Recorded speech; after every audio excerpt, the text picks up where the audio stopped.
Bismillahirrahmanirrahim. Assalamualaikum warahmatullahi wabarakatuh. Baik, nama saya Siti Rama Basri dengan NIM S1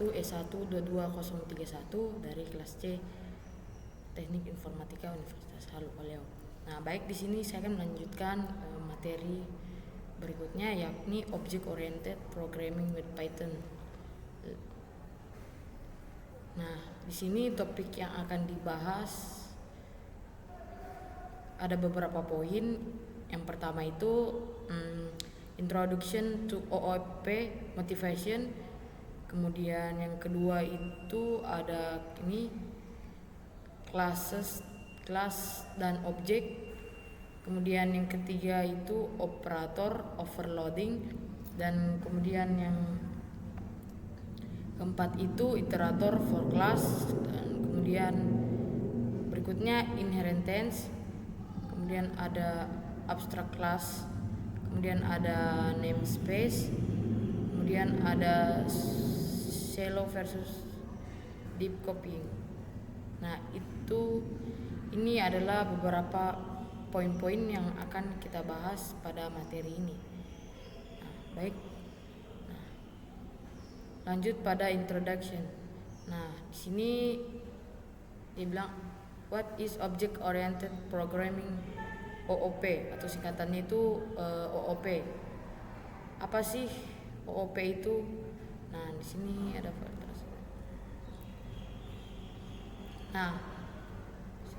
apa sih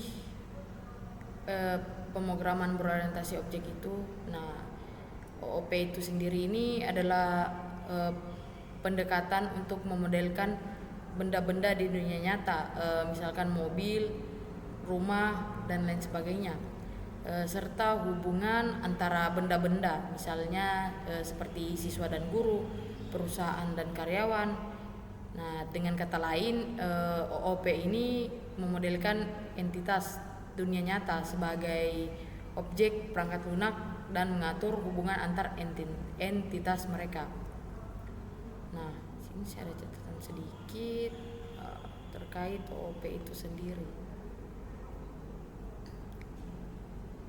Nah, object oriented programming itu sendiri yakni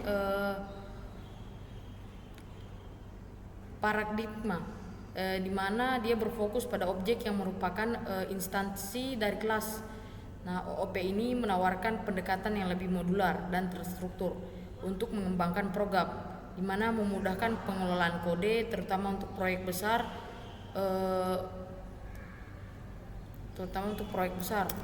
Nah, kira-kira seperti itu.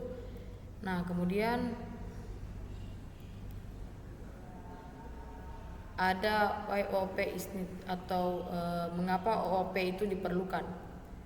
Nah, OOP ini bertujuan untuk memberikan kualitas pada program perangkat lunak serta ketahanan terhadap kegagalan dan kemampuannya beradaptasi dengan kode berukuran besar, dapat dengan mudah diadaptasi untuk mengakomodasi perubahan baru, juga dapat digunakan kembali dengan basis kode yang sama, dan dapat digunakan kembali dalam beberapa aplikasi dengan sedikit usaha.